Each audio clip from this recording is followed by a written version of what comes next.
আসসালামু আলাইকুম। আমন্ত্রণ বাংলা ভিশন সংবাদে আপনাদের সাথে আছি ফাতেমা জান্নাত আইরিন। মাগুরায় শিশু আছিয়া ধর্ষণ ও হত্যার আলোচিত মামলার রায়ে প্রধান আসামি হিটু শেখকে মৃত্যুদণ্ড ও 1 লাখ টাকা জরিমানা করেছে আদালত। খালাস দেয়া হয়েছে অপর 3 আসামিকে। মামলার রায় নিয়ে অসন্তোষের কথা জানিয়েছেন আসিয়ার মা। তিনি বলেন, অপর 3 আসামি ধর্ষণ ও হত্যার সাথে জড়িত থাকলেও তারা খালাস পেয়েছে। এর আগে 13ই মে মামলার যুক্তিতর্ক উপস্থাপন শেষে মাগুরার নারী ও শিশু নির্যাতন দমন ট্রাইব্যুনালের বিচারক এম জাহিদ হাসান রায়ে দিন ধার্য করেন।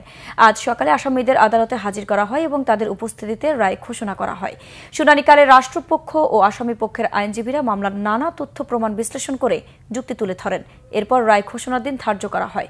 মামলায় মোট 29 জন সাক্ষ্য দিয়েছেন। গত 6 মার্চ মাগুরা সদরের নিজ নান্দুয়ালি গ্রামের আছিয়া বোনের শ্বশুর বাড়িতে বেড়াতে গেলে ধর্ষণ শেষে হত্যা চেষ্টার শিকার হয়।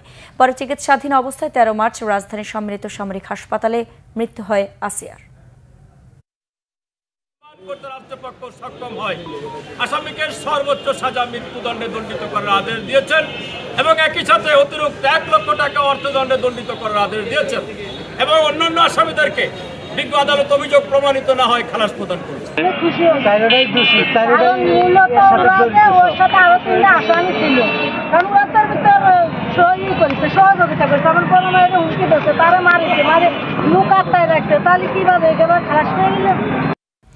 মংলা বন্দরে 8টি গুরুত্বপূর্ণ পদ শূন্য বছরের পর বছর।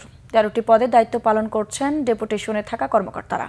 জনপ্রশাসন মন্ত্রণালয়ের পরিপত্র মেনে পদোন্নতি বা পদায়ন বোর্ড বসাতে পারেনি কর্তৃপক্ষ। অর্থনীতিবিদরা বলছেন, বন্দরের উন্নয়নের সবচেয়ে বড় চ্যালেঞ্জ আমলাতান্ত্রিক জটিলতা। দ্রুত বন্দরের শূন্য পদ পূরণের দাবি ব্যবসায়ীদের। বাংলা প্রতিনিধি জসিমউদ্দিনের তথ্য ছবিতে ডেস্ক রিপোর্ট।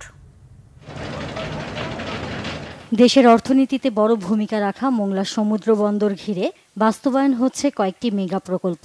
বন্দরের সক্ষমতা বাড়ানোর এত সব কর্মযজ্ঞ চললেও উপপ্রধান প্রকৌশলী, ডেপুটি ট্রাফিক ম্যানেজার, পরিচালক, নির্বাহী প্রকৌশলী সহ 8টি পদ শূন্য দীর্ঘদিন। কর্মকর্তাদের যদি পদোন্নতি একটি স্বাভাবিক প্রক্রিয়া, এই প্রক্রিয়া যদি ব্যাহত হয়, কর্মকর্তাদের মানসিক যে প্রশান্তি এটা না থাকলে প্রতিষ্ঠান ক্ষতিগ্রস্ত হতে পারে। ব্যবসায়ীরা বলছেন, টেকসই বন্দর ব্যবস্থাপনার জন্য মোংলা বন্দরের কর্মকর্তা নিয়োগ, পদায়ন বা পদোন্নতি এসব মন্ত্রণালয়ের পরিবর্তে বন্দর কর্তৃপক্ষের হাতে থাকা উচিত।